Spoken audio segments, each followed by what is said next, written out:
안녕하세요. 영혼의 승부사 바람의 파이터 급시호입니다. 네, 오늘은 전북 완주군에 있는 고산 자연휴양림에 좀 나와 있어요. 날씨도 굉장히 맑고, 산바람도 굉장히 시원하고, 이제 숲이 잘 우거져 있어서 더위를 피하기는 괜찮은 것 같아요. 보니까는 이 산에 이제 계곡이 흐르고 있어서 사방댐들을 막아놨거든요. 많은 아이들, 가족들이 이제 나들이를 와 있는 것 같아요. 굉장히 많이 오셨던데요. 그래서 요즘은 이제 제가 좀 잠이 많아졌어요. 그래서 오늘도 이제 물론 새벽에 일어나서 이제 미국 시장을 약간 정리를 해놓고 또 유튜브와 네이버에 이제 콘텐츠들을 약간 올려놓고 이제 천천히 바람을 쐬러 좀 나왔습니다. 근데 항상 동일한 느낌이지만 자연에 오면 자연에 이제 이 무의 크기가 있잖아요. 사람들이 인위적으로 만들어 놓은 그런 어떤 환경보다는 무의 자연이 만들어 놓은 이 거대한 힘에 늘 겸손해져요. 그러니까 자연에 와서 한 가지 배울 점은 이제 늘상 낮아진다는 거죠. 겸손해하지 않을 수가 없고 감탄해하지 않을 수가 없어요. 이런 자연에서 불어오는 바람, 실내에 있으면 에어컨을 켜든가 이제 선풍기 바람을 쐬야 되잖아요. 그죠? 날이 더우니까. 그리고 사람들이 인위적으로 만드는 음악이 아니고 이 새소리들 지저귀는 거 이런 부분들은 놀랍죠. 굉장히 조화롭잖아요.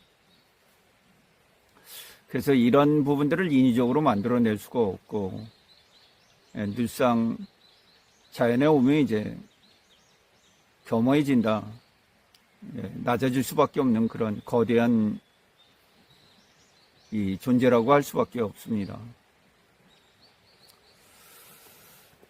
최근 이제 전 세계 글로벌 증시가 다시 이제 강세 흐름을 보이고 있죠.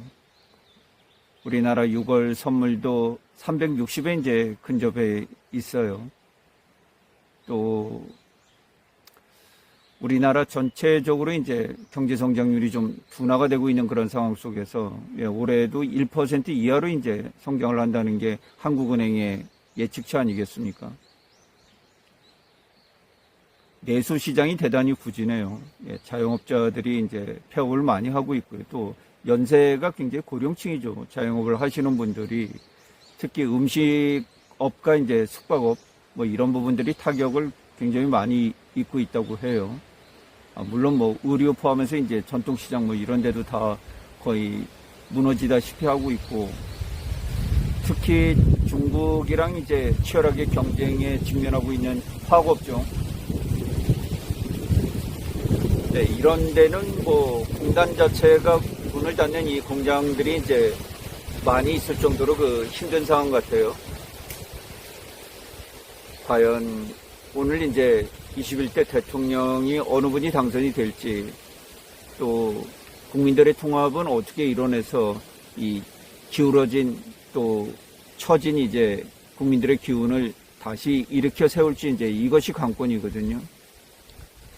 이미 2025년 우리나라의 65세 이상 초고령 인구가 이제 20.3%로 초고령 사회로 이제 전 세계에서 가장 빠르게 고령화 속도가 진행되고 있는 이런 상황 속이죠.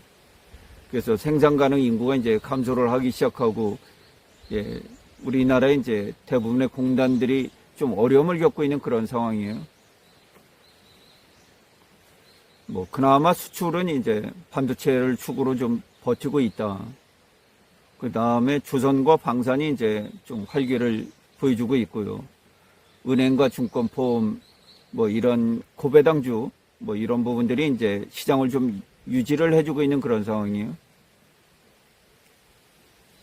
네, 오늘의 화두는 주식에 대한 초지일관 그리고 끈기가 있어야 된다. 이 부분에 대해서 좀 설명을 드릴게요.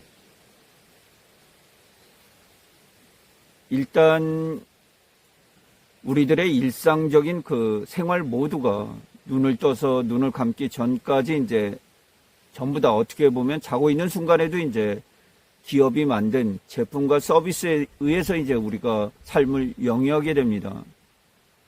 그래서 주식이란 것이 기업의 권한을 이제 나눠 갖는 거예요. 그래서 주주가 되면 기업의 주식을 보유하게 되면 어떤 이득이 있느냐? 기업이 이제 쓸 돈 다 쓰고 남은 돈이 있지 않겠습니까?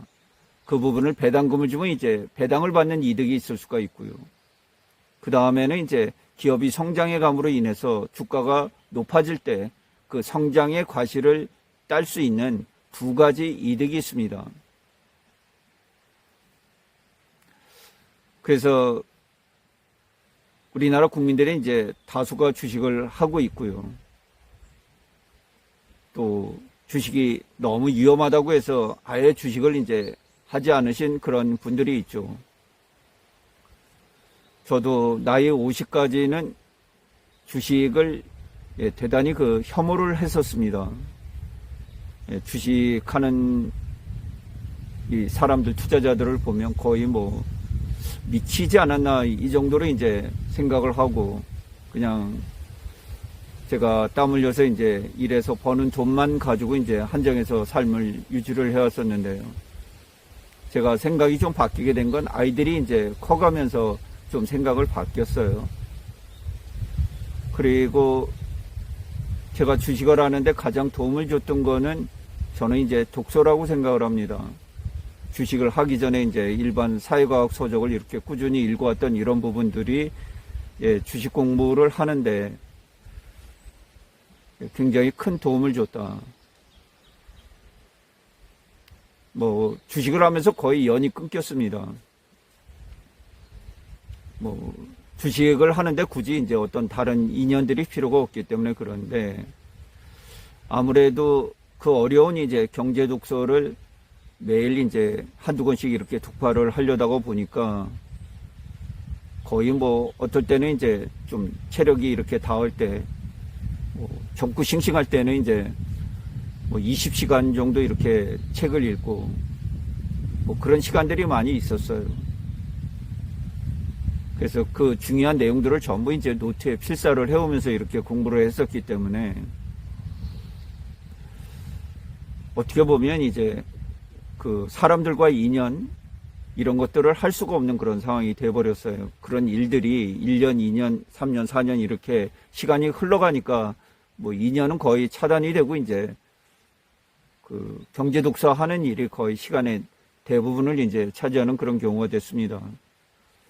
그래서 뒤늦게 나이 50에 주식 투자를 시작을 해서 뭐 그나마 이제 10년 동안 잘 버티고 있다 이렇게 볼 수가 있겠는데 뭐 어떻게 보면 이제 많은 이론 탐구를 했다 이렇게 보시는 것이 타당을 하겠습니다. 참 어떻게 보면 대단히 그 힘든 시간이었는데요. 그래서 우리 이제 일상생활에서 사람이 밥을 먹고 살아야 되잖아요. 그죠? 근데 내가 이 밥을 먹을까 말까 이런 고민은 하지 않거든요. 제가 많은 분들에게 제 네이버 블로그나 유튜브를 통해서 이제 주식은 그렇게 하고 말고 고민하는 것이 아니다. 이건 뭐 당연히 해야 된다. 그냥 무의의 자연처럼 자연스럽게 해야 되는 것이다. 뭐 주식을 하고 말고 고민할 필요가 없다. 그러나 우리는 이제 어떤 사물을 직접적으로 받아서 느낄 수 있는 눈도 있고 뭐 귀도 있고 보는 것도 있고 들리는 것도 있잖아요. 그죠? 옆집에 개똥이네가 뭐 주식해서 큰 돈을 잃었네. 뭐 누가 어떻게 됐네. 이런 소식을 듣게 되고 또 주식 시장이 급락 뭐 이런 상황을 이제 항시 뉴스를 통해서 접하게 되니까 주식에 대한 공포가 이제 잘못 형성이 되신 분들이 좀 계셔요. 그래서 아예 이제 주식이 너무 이제 위험하다고 해서 안 하시는 분들도 계시는데 제가 지난 10년 동안 해보니까 주식 자체로만은 뭐 그렇게 위험하진 않습니다. 물론 위험한 일들이 있죠. 뭐 갑작스럽게 유상증자를 맞이한다든가 기업 임원들의 횡령 배임이 발생을 한다든가 어떤 돌발 변수에 대해서 시장이 급락을 한다든가 뭐 글로벌 경기가 침체를 한다든가 이런 그 개인들이 이제 상상하지 못하는 갑작스럽게 닥치는 위험들이 있습니다. 그래서 여러 자산으로 이제 포트폴리오를 분할해서 구축을 해야 되는 그런 문제들이 존재하기는 하죠. 그럼에도 불구하고 이제 기업이라는 것이 우리들의 일상생활과 거의 밀접해서 뛰어놀 수가 없기 때문에 뭐 우리 인류들의 삶과 주식이라는 것을 저는 이제 뛰어놀 수 없다. 그래서 주식할 때 처음 마음이 있잖아요. 물론 처음 하시는 분들이 이제 저도 마찬가지지만 주식에 대한 기대치가 굉장히 높아져요. 그래서 이런 부분을 좀 낮출 필요가 있다 제가 이렇게 얘기를 했고요. 그래서 그런 마음을 잊지 말고 초지일관 시작과 끝이 같아야 되잖아요. 근데 중간에 이제 어려움에 봉착을 하게 되면 굉장히 어렵죠. 주식이 하다 보면 처음에 쉬운 것 같아도 이제 막상 해보면 여러 가지 난제들이 생각지도 못한 난제들이 이제 그 부딪히게 되고 주식을 이제 손을 놓게 되는데 뭐 중간중간 이 주식 그만해야 되지 않냐 이런 생각을 많이 하게 돼요. 그러니까 초심을 잃어버리게 된다 이런 얘기예요. 그러실 필요는 없습니다. 그래서 제가 네이버 블로그에 가급적이면 초심을 잃지 않도록 여러분들에게 방법을 제시해 드리고 있으니까 그러한 부분들은 네이버 블로그에 급시의 주식 여행을 참고를 하셔가지고 작은 지혜를 구하시면 될 것으로 보입니다. 제가 조금 더 이 숫길을 걸어보고 또 다음에 나오는 조용한 숲속에서 2탄을 이어가 드리도록 하겠습니다.